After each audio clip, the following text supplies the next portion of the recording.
बिस्मिल्लाहिर्रहमानिर्रहीम। पाक एज़न education system Nankana साहब, मैं हूं अहमद रज़ा ख़ान और हम लोग एक्सरसाइज 3.3 हमने स्टार्ट की हुई थी। उसके ऊपर हम क्वेश्चंस के ऊपर काम कर रहे थे। हमने बहुत ही इंपॉर्टेंट टॉपिक जो है वो स्टार्ट किया हुआ था, रो एंड कॉलम ऑपरेशंस। अब मैं थोड़ा सा आगे बढ़ता हूं। तो लेट्स स्टार्ट क्वेश्चन नंबर 3 है और इसके अंदर अब मैं नेक्स्ट प्रॉपर्टीज़ की बात करूंगा। मैंने प्रीवियस क्वेश्चंस के अंदर प्रॉपर्टी की बात की थी कि डिटर्मिनेंट्स के अंदर कोई सी भी दो रोज या दो कॉलम सेम हो जाएं, आइडेंटिकल हो जाएं, that the determinant should be equal to 0। थोड़ी सी बात को आगे बढ़ाते हैं। अब नेक्स्ट प्रॉपर्टी ये है कि अगर किसी भी डिटर्मिनेंट में कोई सी एक रो की तमाम एंट्रीज या किसी कॉलम की तमाम एंट्रीज 0 हो जाए तो भी वो जो गिवन डिटर्मिनेंट वो 0 हो जाता है। अब इससे थोड़ा सा आगे बढ़ते हैं। अब हम देखेंगे कि डिटर्मिनेंट के अंदर हम किस तरह किसी एक रो या किसी एक कॉलम में से चीज़ों को कॉमन किस तरह लेते हैं। हम डिटर्मिनेंट के अंदर किसी भी एक रो या एक कॉलम के अंदर से नंबर्स को ना सिर्फ कॉमन ले सकते हैं बल्कि हम उसे प्लस कर सकते हैं, माइनस कर सकते हैं, डिवाइड कर सकते हैं। लेट्स स्टार्ट जी। हम बात को आगे बढ़ाते हैं। क्वेश्चन नंबर 3 है, वो कहता है शो दैट। अब उसने यहाँ पे ये शर्त नहीं लगाई कि विदाउट एक्सपेंशन। पिछले क्वेश्चन में शर्त थी विदाउट एक्सपेंशन।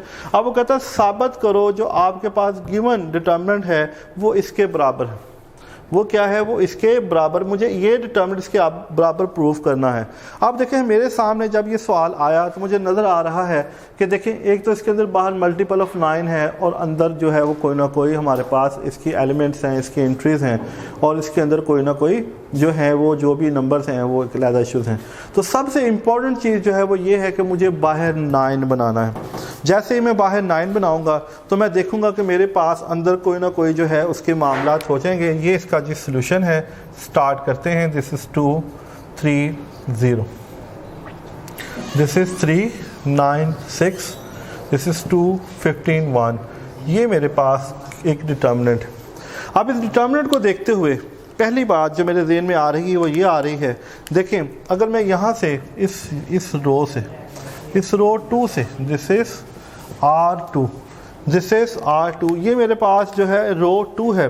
मुझे नज़र आ रहा है इसमें से this element is the multiple of 3, this element is also multiple of 3 and this element is also multiple of 3।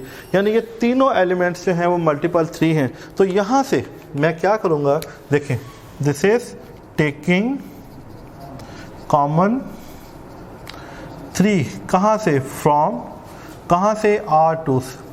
मैं R2 में से 3 कॉमन लूँगा। मैं क्या करूँगा? मैं R2 में से 3 कॉमन लूँगा। जब मैं इसमें से 3 कॉमन लूँगा, देखो मैं बाहर 3 लिख लूँगा। बाकी किसी रो या किसी कॉलम को नहीं छेड़ना। बाकी किसी जो भी ऑपरेशन हो रहा है वो R2 के ऊपर हो रहा है। जो भी ऑपरेशन हो रहा है किस पे हो रहा है? वो R2 के ऊपर हो रहा है। देखें बाकी सब कुछ वैसे ही। This is 2 3 0। देखिए मैंने यहाँ से 3 कॉमन लिया, 1 3 3 द 9, 3 2 द 6, यानी मैंने इसके अंदर से 3 कॉमन ले लिया। बाकी सब कुछ वैसे ही है। मेरे जहन में था कि यहाँ पर 9 है। मेरे जहन में क्या था कि यहाँ पर 9 है। इस 9 को जहन में रखते हुए मैंने अपना माइंड सेट किया कि मुझे बाहर ऐसे नंबर तलाश करने हैं, ऐसे तलाश करने जो 9 के फैक्टर हों। जो क्या हों? जो 9 के फैक्टर हों।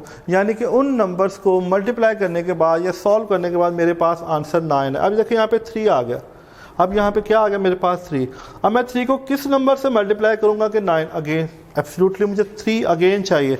तो मुझे 3 को देखते हुए अब मैंने देखे यहाँ पे C2 को देखा। किसको देखा? कॉलम C2 को देखा। एक दफ़ा फिर देखें, दिस इज टेकिंग कॉमन 3, कहाँ से? फ्रॉम C2 से।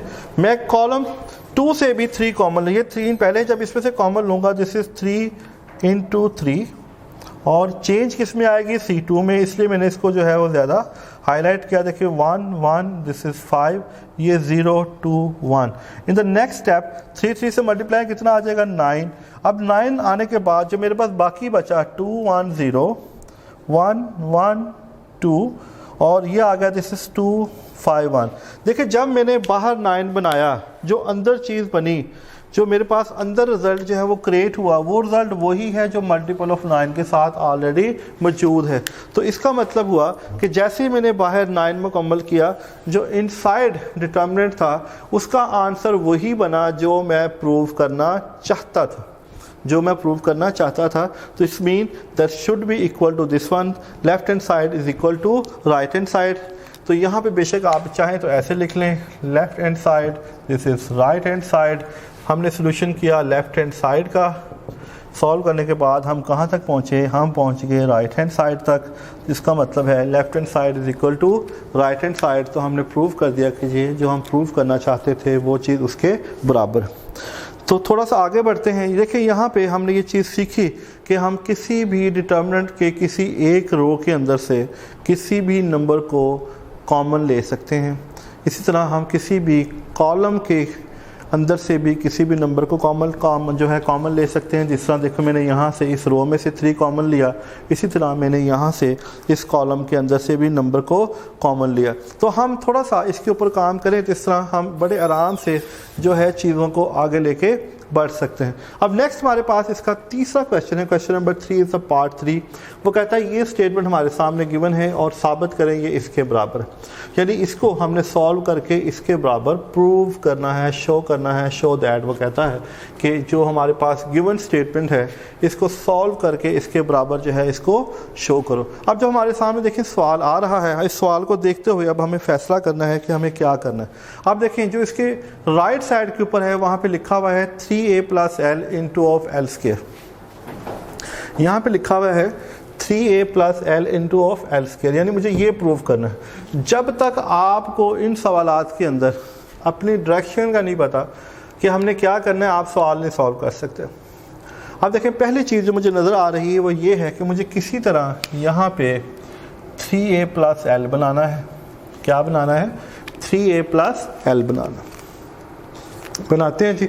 अब मेरे पास जो है ये स्टेटमेंट गिवन है, स्टार्ट करते हैं। This is solution a plus A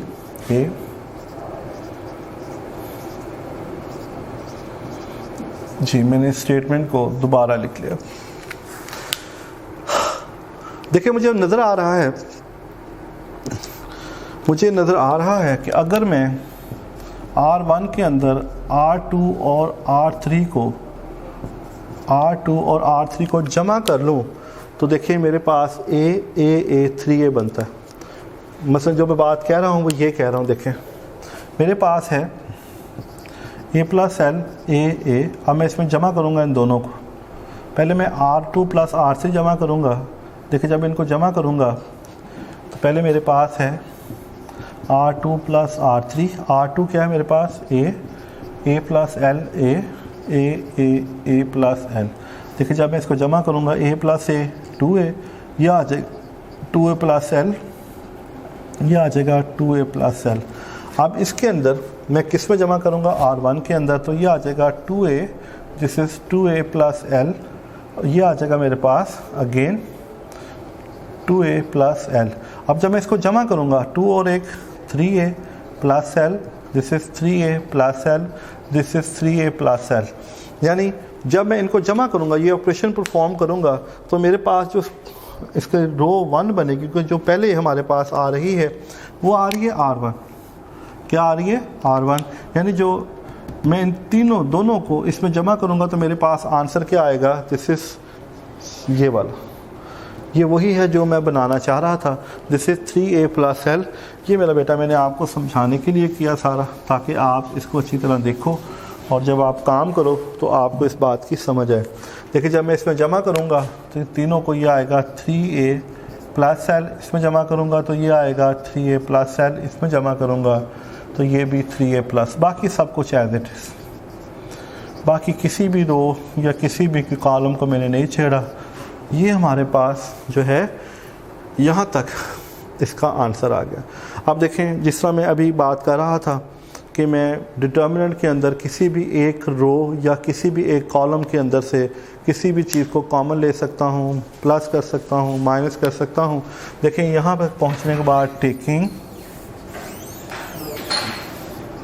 common 3a plus L from R1, मैंने अब R1 के अंदर से 3a प्लस l को कॉमन ले लिया।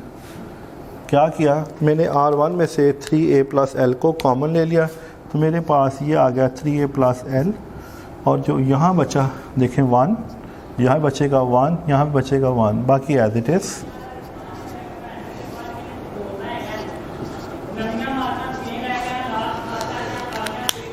ये हमारे पास 3a प्लस l आ गया, ये हमारे पास क्या आ गया 3a प्लस l। देखिए हमने यहाँ से इधर से कॉमन ले लिया। अब यहाँ तक जाने के बाद जब भी आपके सामने इस तरह 1 1 1 आ जाए तो आपने इसके पहले एलिमेंट को, इस एलिमेंट को स्टेबल करना है, इन दोनों एलिमेंट को ज़ीरो कर देना है। क्या करना है, ज़ीरो बनाना है, ज़ीरो कर देना है, ज़ीरो बनाना है। कोई भी रो कॉलम ऑपरेशन करके हम इसको in term of zero convert कर देंगे।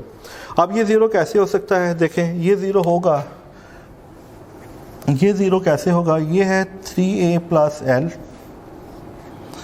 अब इसमें पहला जो ऑपरेशन है वो होगा, देखिए इसमें से इसको माइनस करें 1 माइनस 1 0, फिर इसमें से इसको माइनस करें 1 माइनस 0, तो ये होगा c2 minus c1 and c3 minus c1, c3 minus c1।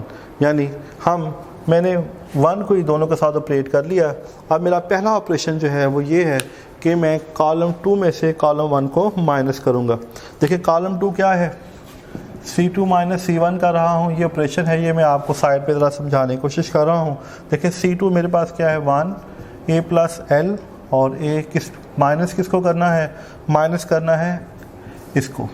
देखिए 1 minus 1 0, a plus l minus a से कटेगा तो आंसर क्या आ जाएगा l, और a माइनस से 0, ये हमारे पास क्या आ जाएगा, ये हमारे पास 0 आ जाएगा।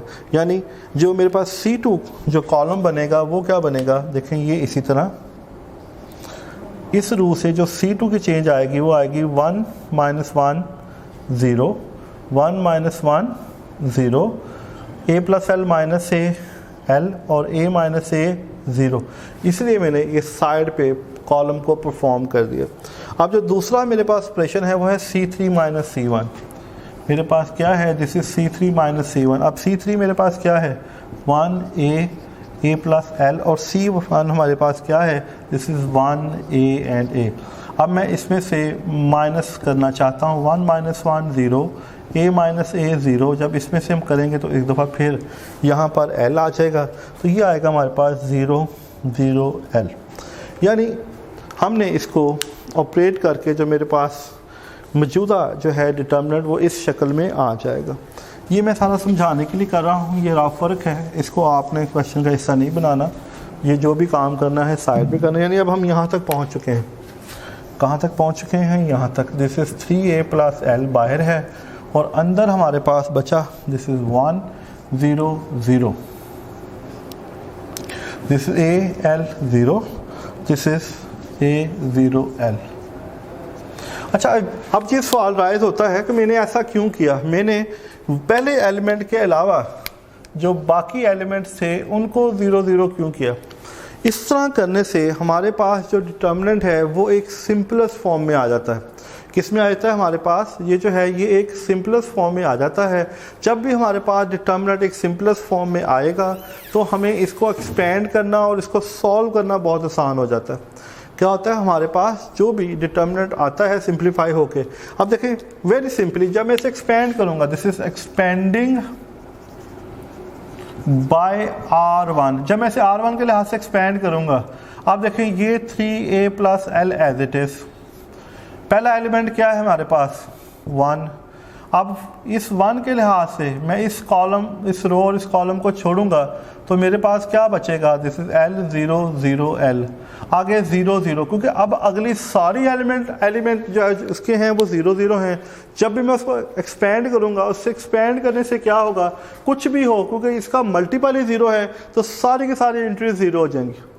सारी की सारी एंट्रीज क्या होंगी, सारी की सारी एंट्रीज 0 हो जाएंगी। जब सारी की सारी एंट्रीज 0 हो जाएंगी तो फिर इसका मतलब हुआ मुझे आगे इसे सॉल्व करने की ज़रूरत ही नहीं है। बेसिकली ये जो ऑपरेशन है, ये जो काम है, हम इसलिए करते हैं ताकि हमारे सामने हमें फर्दर इसको एक्सपेंड ना करना पड़े। अब देखें जब इसको एक्सपेंड करेंगे तो क्या आएगा, this is 3a plus L. अब ये इससे ज़रब खाएगा तो क्या आएगा, एल स्क्वायर, ये ज़रब खाएगा 0। तो सिंप्लीफाई करने के बाद देखें हमारे सामने जो आंसर आता है, हमने यही प्रूव करना था। तो हमारे पास देखें हमने इसको एक्सपेंड करके, इसको सिंप्लीफाई करके जो आंसर हमारे पास आया वही हमने प्रूव करना था। यानी थोड़ी सी अगर हम इस क्वेश्चन की थीम को, इस क्वेश्चन को समझ पाएँ तो हम बड़े आराम से इस क्वेश्चन को सॉल्व कर सकते हैं। हमें डिसाइड करना है कि सवाल देख के हमें क्या करना है।